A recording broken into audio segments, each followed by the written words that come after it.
The city was drowning in rain that night. Streetlights flickered in the downpour, turning the slick roads into rivers of glass. Inside a silver SUV, Ethan Carter gripped the steering wheel, his wipers working overtime. He was supposed to be heading home after a business trip abroad, just one more hotel bed, one more lonely flight, but something about this rain made him take the long way through the old part of town. That's when he saw her. A woman, barefoot, soaked to the bone, stumbling at the side of the road. Her hair clung to her face, her dress torn and stretched tight around her swollen belly. She clutched her stomach, doubling over in pain, then let out a raw, guttural scream that cut through the sound of the rain. Ethan slammed on the brakes, heart pounding. He could have kept driving, he should have. But something about her made him lean closer to the windshield. When she looked up, his breath caught in his throat. Even in the rain, even after all these years, he knew that face. Ava, he whispered. Years ago, they'd been everything to each other. College sweethearts who dreamed of traveling the world together. But one fight turned into silence, silence into years. She stayed behind, he chased opportunities halfway across the globe, and somehow, she vanished from his life completely. He threw open the door, rain pelting his face. "Ava!" he shouted, rushing to her side. She flinched away, eyes wide, half-conscious. "No, don't take him, please." "Ava, it's me. It's Ethan. You're okay. I've got you." She stared at him, dazed. A faint spark of recognition crossed her eyes, then another wave of pain hit and she collapsed against him. Ethan didn't think, he just acted. He lifted her carefully, carrying her to the car. She was lighter than he remembered, fragile in his arms. He settled her in the back seat, grabbed an old blanket from the trunk, and sped off toward the nearest hospital, one hand on the wheel, the other steadying her. Inside the car, Ava clutched his wrist with surprising strength. "Don't let them take me and my baby. Promise me, Ethan." "I promise," he whispered. He had no idea what she meant, who they were, or how she'd ended up here like this. But he knew one thing. He wasn't leaving her again. At the hospital entrance, the automatic doors slid open as Ethan stumbled in, rainwater dripping from his hair and jacket. The harsh fluorescent lights made Ava look even more fragile in his arms, her skin pale, hair plastered to her face, eyes fluttering shut. A nurse at the triage desk gasped when she saw them. "Sir, what happened?" "She's in labor," Ethan said breathlessly. "She needs help, now." Two nurses sprang into action. One guided him toward a gurney that an orderly was already rushing forward. "Sir, lay her down here." "Careful, careful." Ava whimpered as they lifted her from his arms, her fingers clutching his sleeve until the last possible second. Ethan watched helplessly as they wheeled her down the hallway, their shoes squeaking on the tile floor, voices urgent and overlapping. "Page Dr. Patel. Check her vitals. BP is low. Get OB on standby." He took a step forward to follow but stopped at the ward doors, which swung shut behind her. A nurse turned and blocked him gently with a hand on his chest. "Sir, you can't go in there. She's in good hands. We'll update you soon." Ethan felt the weight of the moment crash down on him. He stood there, soaked to the skin, staring at the door that had swallowed Ava whole. Another nurse approached, her tone softer. "Why don't you wait over here, sir? We need some information." She led him to a row of hard plastic chairs under the harsh hospital lights. The smell of antiseptic and wet clothes filled his nose. He sat down, rain dripping onto the floor, his hands trembling.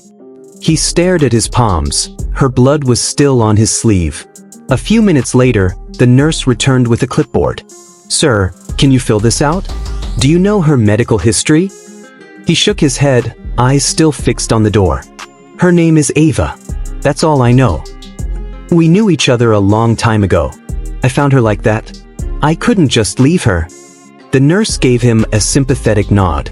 "I understand. We still need someone to sign these. Consent for treatment, labor support, any complications. Can you do that for her?" Ethan grabbed the pen, hand stiff.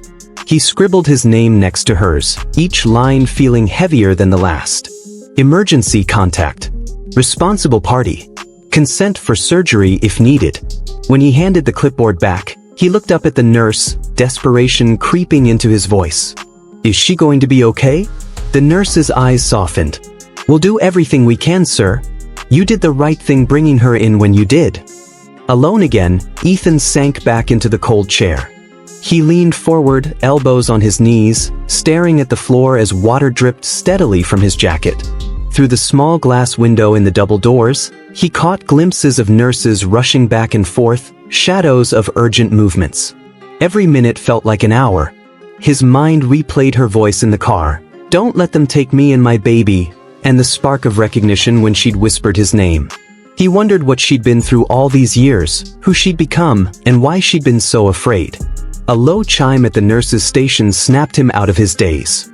Another nurse came out through the ward doors, pulling off her gloves, spotting him immediately. Mr. Carter? He shot to his feet. Is she? She's stable for now, the nurse said gently. She's fighting, but it's going to be a long night. You can't do much right now, but stay close.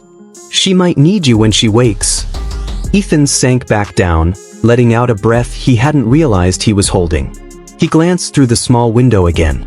Behind those doors, Ava was fighting for her life, and a tiny new one too. And for the first time in years, Ethan knew exactly where he was supposed to be, right here, waiting for her, no matter how long it took. Hours later, a nurse finally appeared with a tired smile. She made it through. And so did the baby. You saved them both. When Ethan stepped into the room, Ava was fast asleep, her baby curled close to her chest like a promise she refused to let go. The steady beep of the heart monitor and the soft hum of the hospital lights filled the room.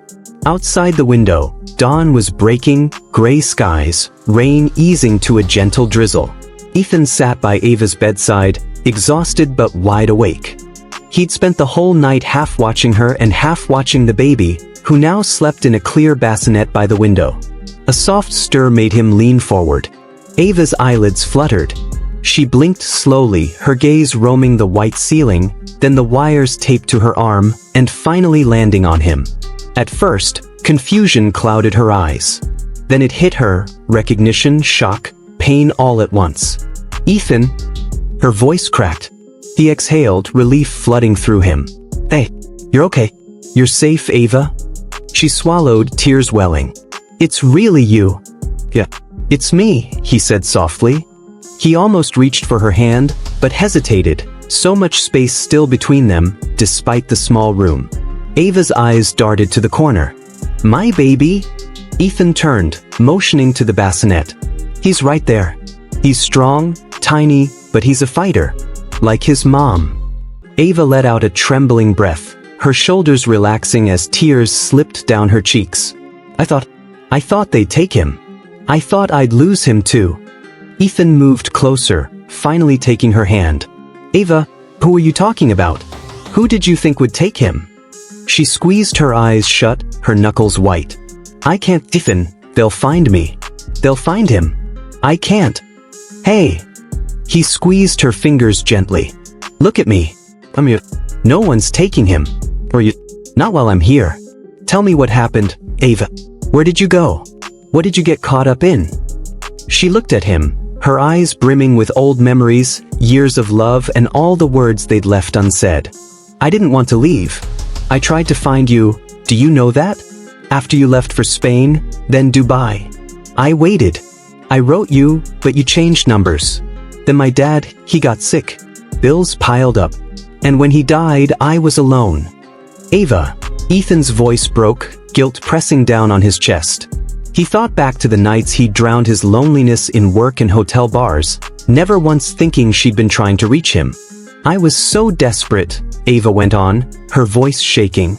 I got in with the wrong people. They promised help. They lied. They used me, Ethan. They own people. They thought they owned me too. But when I found out I was pregnant, I ran. I didn't want my baby in that world. I didn't want his child in their hands. Ethan froze. Who, Ava? Who owns you? Her eyes flicked to the door, terrified. Ethan, you shouldn't be here. They'll come for me. They'll come for you. You should go. He leaned forward, his grip firm on her hand now. I'm not going anywhere. I already promised you in that car. And I'm not breaking it again. Not now. Not ever. Ava tried to pull her hand back, but he wouldn't let her. Tears pooled in her eyes. Ethan, you don't understand.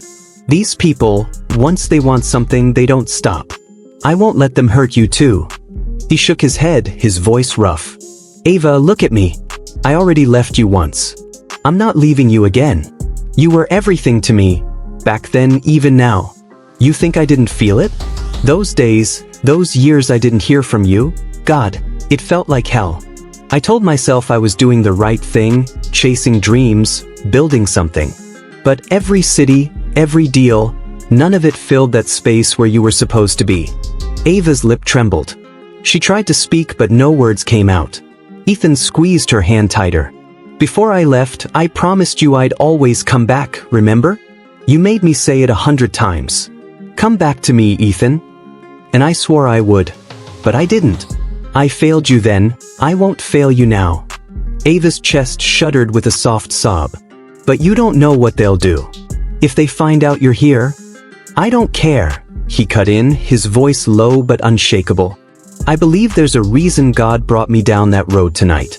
Out of every street, every turn, I ended up right where you were. That's not an accident, Ava. That's a second chance. And I'm not wasting it. She stared at him, her eyes wide and wet. I don't deserve. Stop, he said gently, his thumb brushing away a tear from her cheek. You deserve to be safe. You deserve to be loved. You and this baby, you're not alone anymore. I'm here. And I'm staying. Ava let out a shaky breath, her eyes dropping to the sleeping baby in her arms. Her voice was barely a whisper. I was so scared you'd hate me, that you'd see me like this and wish you'd kept driving. Ethan's heart cracked. He leaned in closer, his forehead resting lightly against hers. Look at me. I would drive through 1,000 storms to find you again. You hear me? I'm not going anywhere. Not this time. For the first time, Ava let herself believe him. She leaned her head against his and let the tears fall. Tears for the years lost, for the fear she still carried, and for the hope blooming in the middle of a sterile hospital room. She stared at him, this man she'd once loved enough to dream forever with. The lines in his face were deeper now, but his eyes were the same. She choked out a small laugh through her tears. I can't believe you're really here. I'm here. His voice was steady. And I'm not letting you fight this alone. Not anymore. A soft whimper came from the bassinet. Ethan stood and gently lifted the baby, bringing him to Ava's arms. She cradled him, her tears falling onto his tiny blanket. I never wanted you to see me like this, she whispered.